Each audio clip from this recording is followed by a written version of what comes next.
Okay, everyone, thanks for joining. We're going to go ahead and get started here. And today we're going to be talking about email deliverability.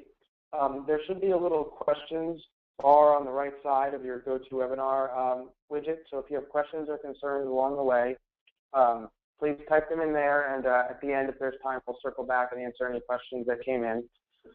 With that said, what we're going to be talking about today is what you really need to know about spam and how to make sure your emails are getting through. So let's dive in here.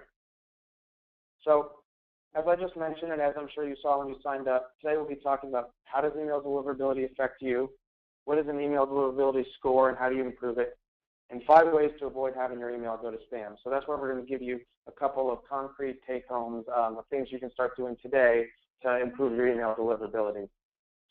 So with that said, we're going to start off high level. How does email deliverability affect you?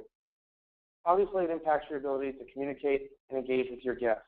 Paper invitations are becoming less and less common in the events industry, and email is where people seem to be going. So email is critical, and getting your email through is a critical step for event planners.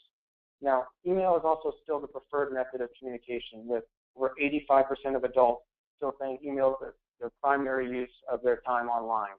So not only are people using email, but they're getting a lot of emails too. So if you can't even get your emails in their inbox, then you've already lost the battle before you've even gotten to their inbox, basically. So what we're talking about there is, as event planners, you're losing out on RSVPs, you're losing out on potential ticket sales, and you're losing out on opportunities to engage your guests, because that's why events happen, after all, to engage people. So with that said, we're going to dig in here and talk a little bit more about spam itself. So spam is all kind of governed through a process called spam scoring. So what is spam scoring? It's a process that determines whether or not your email should continue to its destination, whether it should be marked as spam. So that's every email, when it's sent out and is about to be received by an email client, goes through this process. Now, each email starts off with a clean slate, and it's then deducted points based on a wide range of factors. We're going to talk about some of these factors in a minute, but there's thousands of them. And if at the end of the day, once all these things are tallied up and it's deducted points for, however many issues it finds with it, if your final spam score falls below a certain threshold, then your email is marked as spam. And that means it could get sent to just the junk folder, it could get caught in a corporate spam filter, it might just be blocked altogether and never hit your inbox. So that's why sometimes an email, you may check your spam folder and that's not there, it could get blocked before it even gets to you. So that all depends on this thing called spam score. And the real crazy thing here is that the spam scoring threshold varies from email client to email client. So my event form account may not grade or judge something as spam, but my Gmail might, because it might have a higher threshold. And these vary from email client to email client, and depending on what you're, when we're talking about in the business world, your corporate firewalls and email settings, all of these things come into play. And so at this point, we're talking about a lot of factors coming into play with whether your email is hitting your guest inbox or not. So we mentioned, that there are a number of factors here that come into play when we're talking about the spam score. So let's talk about a few of the common ones right now. So what can get your email marked as spam? Number one is a lot of images, and this is something we see a lot. Image-heavy emails are more likely to get marked as spam. So let's say you get an invite to this nice VIP party, it looks beautiful, you drop it in and you send it out. The only problem is that these spam scores, they use artificial intelligence, and a computer can't tell the difference between that VIP image and an image of a cat dancing. It just sees that this is an image. That's all it knows. So as a result, it thinks you might be trying to trick it, and it deducts points for that. So the more images you have and the less text you have, what we call image to text ratio, the more likely it is your email is going to be marked as spam, because the computer can't tell the content of an image. It can tell the content of text, but not of an image. Another thing that can get you gain some points is spam-sounding words or phrases. So click here. Number one, no cost, free limited time offer. things like that. We've seen them all in spam messages before. If you use words like that, the artificial intelligence on the computer and on these spam filters is going to start to lump your email in with those other spam emails that use a lot of that language. Now, while you might not be talking Viagra or lifetime trials or something like that, the computer can't tell the difference. And as a result, if you use a lot of that type of language, you're more likely to get marked as spam. Using a non-reputable mailing service. So this is a big one. Email clients can actually tell how reputable a sender is. So if a server is sending out a lot of spam messages, the system can tell that, and it kind of dings your email accordingly. So you need to be cognizant of where you're sending your emails from. If you're using a mass mailer, what's their reputation like? And as a consumer, that's something that it's important to be cognizant of. If this mass mailing system has a lot of clients that are spamming, that's going to hurt your reputation, make it less likely that your emails go through. Whereas if they have a high reputation and you know a lot of people use them and that sort of thing, it can really help make sure your invites get through. So, at Event Farm, that's something we obviously take very seriously, and it's something to consider when you're looking at using different tools. What is their reputation? Do a lot of people use it as spam? So that's another thing to keep in mind.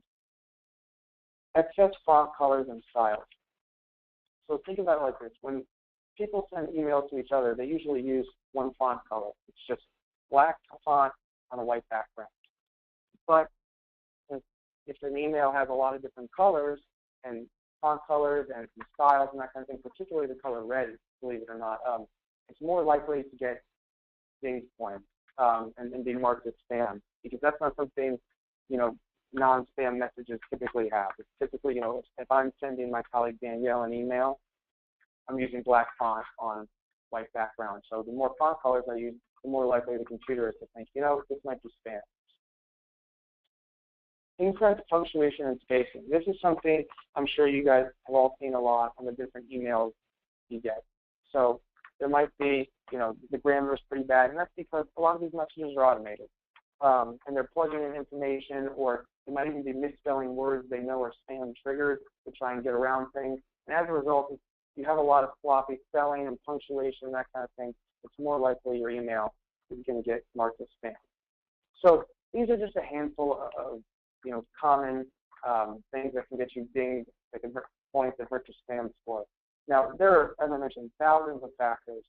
So now we're going to change gears a little bit, and because there's so many factors, 100% deliverability, especially from a mass mailing tool, is impossible. But there are a number of things you can do to really improve your deliverability and make sure that the majority of people are getting your invite or message or whatever it is you're sending out. And that's what we're going to dive into now. And these are going to be your kind of take-homes. These are things you can do today to make sure that your email is more likely to get through and to help improve your deliverability. So, number one, use more text and fewer images. So we already talked about images and how a computer can't tell the content of an image, but it can tell and interpret text. So if you're concerned that your email isn't getting through, what you can do is you can go in and you can actually strip out some of the stuff that's in images and put some of that in regular text. Now, that's kind of up to you, but you can always come back and put more text, like as I mentioned earlier, text-to-image ratio. Keep that in mind as you're going. If you're sending out an email that's only images or that's got maybe 2 lines of text and the rest of it's images, that's not going to bode well for you on the spam scoring side of things. So look at the images and say, well, is there content in that image that I could regurgitate or reiterate down below, or that I could even take out of the image and put into the invite? And this is something we recommend to a lot of our clients. This is something that, if they're dropping an invite in, we always say, hey, you should put that text below it. And it actually serves 2 functions. Number 1, helps with deliverability. And number 2, not everyone's email is programmed to automatically download images. So for those people, they also still get the information they need. So that's very important to keep in mind. And this is usually the first thing when clients come to us and ask us, why didn't my email get through? This is usually the first thing we look at.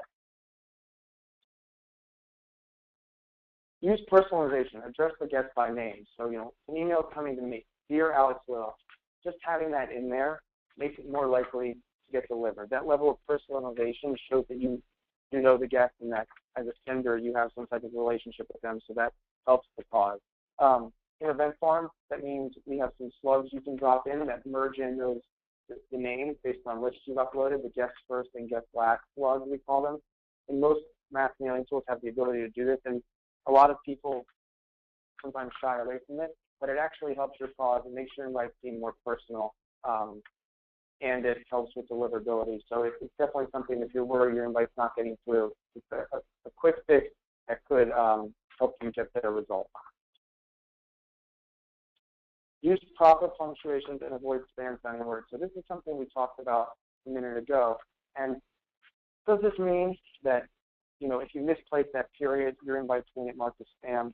No. But it does mean that if you've been pretty sloppy and that there's some egregiously misspelled words and poor grammar, you could get dinged on the spam scoring side of things.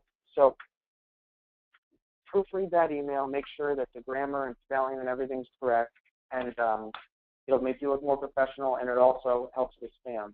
And then, once again, avoid spam-sounding words. And so the big one in the events industry is click here, to RSVP, to register, that kind of thing.